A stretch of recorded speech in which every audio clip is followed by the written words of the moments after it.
두 번째 소주제입니다. 두 번째 소주제는 이제 교회의 권징입니다.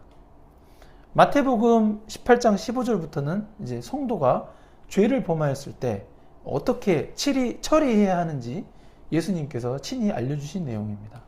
그런데 이 내용은 이제 새로운 내용이 아니고 신명기 19장 15절에서 18절에 근거한 그 예수님의 설교 내용입니다.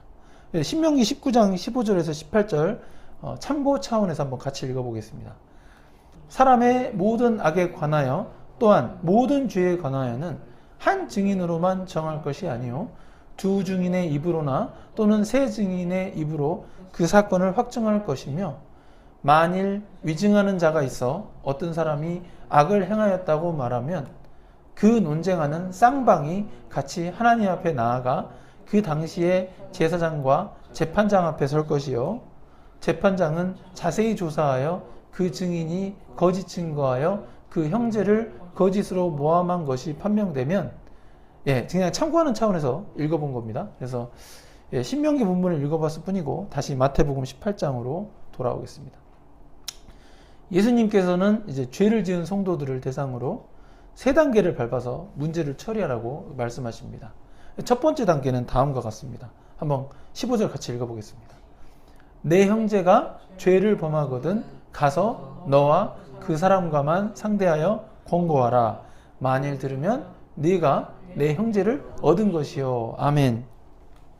교회 생활을 하는 가운데 이제 어떤 성도가 하나님의 말씀에 어긋나는 죄를 범했을 때 우선은 교회에 막 곧바로 알리기보다는 1대1로 죄를 범한 성도와 개인적으로 이야기하면서 권고하라고 말씀하십니다. 권고한다라는 것은 결국 이번에는 죄를 범하였지만 다음부터는 성경 말씀에 따라서 같은 죄를 범하면 안 된다는 것을 이렇게 좀 조심스럽게, 상처받으면 안 되니까 조심스럽게 얘기해 주는 것입니다. 이 단계에서 그 죄를 범한 성도가 그 권고를 듣고 성경 말씀에 순종하려 한다면은 그때에는 교회에 추가로 알릴 필요는 없겠습니다. 그러나 만일 그 권고를 듣지 않으면은 이제 두 번째 단계를 밟아야 합니다. 16절 두 번째 단계 한번 같이 읽어보겠습니다. 만일 듣지 않거든 한두 사람을 데리고 가서 두세 증인의 입으로 말마다 확증하게 하라. 아멘. 그러니까 1대1로 이야기해도 권고를 듣지 않을 때는 이제 한두 사람을 복수로, 그죠? 한두 사람 더 데리고 가서 두세 증인의 입으로 말마다 확증하게 해야 합니다.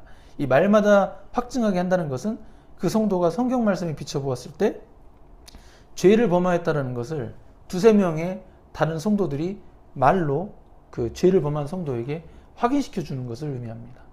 그럼에도 불구하고 이 죄를 범한 성도가 계속해서 인정하지 않을 경우에는 이제 마지막 단계인 세 번째 단계로 절차를 밟아야 합니다.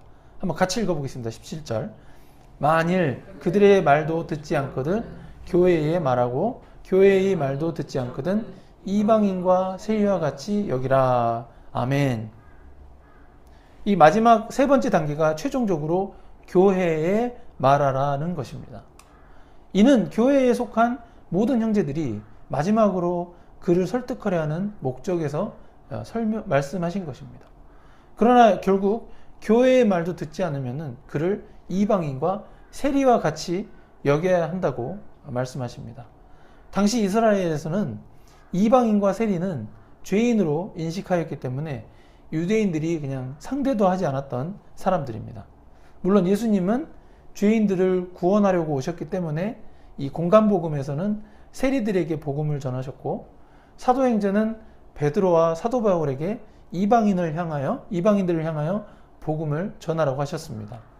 그러나 이 본문에서는 문맥상 당시 이스라엘의 사회적 분위기에 따라서 제자들에게 알기 쉽게 설교하는 차원에서 이렇게 이방인들 세리 이와 같이 말씀하신 것입니다.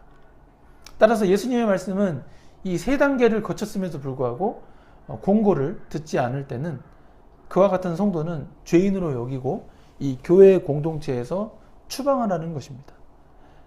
그런데 이 설교는 결국 교회의 권징 절차에 대한 설명으로 봐야 하겠습니다. 그 근거는 마태복음 18장 18절과 마태복음 16장 19절을 같이 연결해서 보아야 하기 때문입니다. 마태복음 18장 18절 한번 같이 읽어보겠습니다. 진실로 너희에게 이르노니 무엇이든지 너희가 땅에서 매면 하늘에서도 매일 것이요 무엇이든지 땅에서 풀면 하늘에서도 풀리리라. 아멘. 방금 읽은 이 마태복음 18장 18절은 여러분 어떤 내용을 연상케 합니까? 바로 그 마태복음 16장 19절입니다. 이 마태복음 16장 19절 한번 같이 읽어보겠습니다. 시작. 내가 천국 열쇠를 네게 주리니 내가 땅에서 무엇이든지 매면 하늘에서도 매일 것이요 내가 땅에서 무엇이든지 풀면 하늘에서도 풀리리라 하시고. 아멘. 마태복음 16장 19절을 읽을 때 이제 18장 18절과 겹치는 내용을 제가 이렇게 적색으로 표시해 드렸습니다. 그렇다면 이 같은 내용, 적색으로 표시한 이 같은 내용을 제외하고 이 두 구절의 차이가 나는 부분만 다시 면밀히 살펴보겠습니다. 마태복음, 제가 혼자 읽겠습니다. 예. 마태복음 16장 19절에서는 내가, 예수님이죠. 예수님이 내가 천국 열쇠를 내게 주리니 내가 땅에서 블라블라블라. 18장 18절은 진실로 너희에게 이르노니 너희가 블라블라블라 이렇게 되어 있습니다. 예. 마태복음 16장 19절은 천국 열쇠를 내게 주리니 라고 되어 있는데 이 구절은 예수님이 12제자 중에 오직 베드로에게만 말씀하신 것입니다. 그러니까 마태복음 16장 19절에서만 봤을 때는, 국한에서 봤을 때는 이 천국 열쇠는 사도 베드로, 12명 제자 중에 사도 베드로 한 명에게만 주셨습니다. 예수님이. 이 천국 열쇠는 제가 그 하이델베르그 요리문답에 따라서 거룩한 복음의 설교와 교회의 권징이라고 제가 설교에서 저번에 몇 주 전에 말씀드렸습니다. 그래서 천국 열쇠가 거룩한 복음의 설교와 교회의 권징이라고 생각하시고 한번 이걸 들어보시기 바랍니다. 근데 오늘 읽은 그 마태복음 18장 18절은 예수님께서 너희에게 이르노니 너희가 라고 말씀하시면서 제자 베드로만 언급하신 것이 아니라 다른 나머지 11명의 제자들을 모두 포함시켜서 무엇이든지 매면 하늘에서도 매일 것이요 내가 땅에서 무엇이든지 풀면 하늘에서도 풀리리라 라고 말씀하셨습니다. 예, 너희가. 예. 그래서 굉장히 중요한 포인트입니다. 마태복음 16장에서는 천국 열쇠를 베드로에게만 주었다면은 마태복음 18장에 와서는 베드로의 권위가 이제 다른 11명의 제자들 전체에게로 확장시켜서 천국 열쇠를 주신 것이기 때문입니다. 이 마태복음 16장에서는 베드로 한 명에게만 권위가 있는 것처럼 보였는데, 로마 카톨릭 주장이죠. 근데 마태복음 18장에 와서는 베드로 한 명한테만 권위가 있는 게 아니고 그 제자들의 공동체인 교회에 권위가 있음을 확인시켜 주는 것입니다.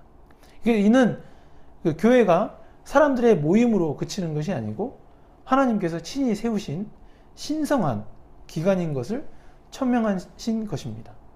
예, 저희 용인승리교회가 지금 여기 3명 유튜브 들으시는 분 한 분 4명이지만 그래도 어찌됐건 하나님이 숫자에 무관하게 이 교회에 이렇게 신성한 기관으로 천명하신 것입니다. 아멘.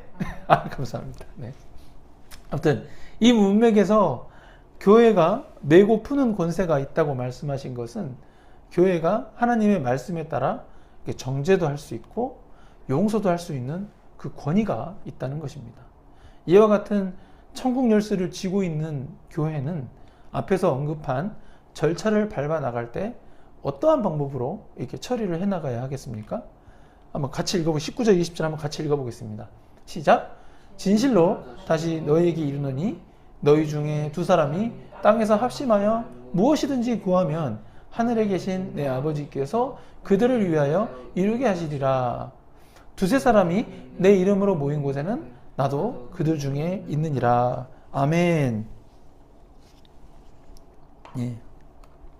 교회에서 두 사람 이상이 모여서 교회의 권징 절차를 진행할 때는 합심하여 무엇이든지 이제 구하라는 것이죠. 다시 말해서 하나님께 중보기도 해야 한다는 것입니다. 그래서 이렇게 1대1로 공고할 때는 한 사람이지만 두 번째 단계부터는 2명 이상이 공고하는 것이기 때문에 이 공고하는 그리스도인들이 함께 하나님께 기도하는 것을 병행하면서 교회의 이 권징 절차를 밟아 나가면 되는 것입니다.